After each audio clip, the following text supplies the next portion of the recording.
اور اللہ ان کو خوب جانتا ہے۔ اللہ کسی کی ذرہ بھر بھی حق تلفی نہیں کرتا،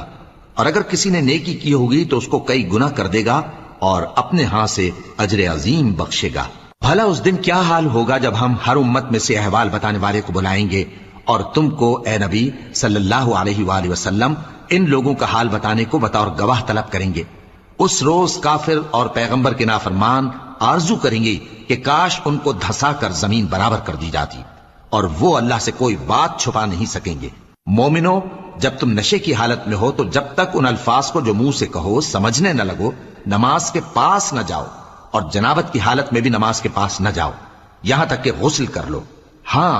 اگر بحالت سفر رستے چلے جا رہے ہو اور پانی نہ ملنے کے سبب غسل نہ کر سکو تو تیمم کر کے نماز پڑھ لو، اور اگر تم بیمار ہو یا سفر میں ہو یا کوئی تم میں سے بیت الخلا سے ہو کر آیا ہو یا تم نے عورتوں سے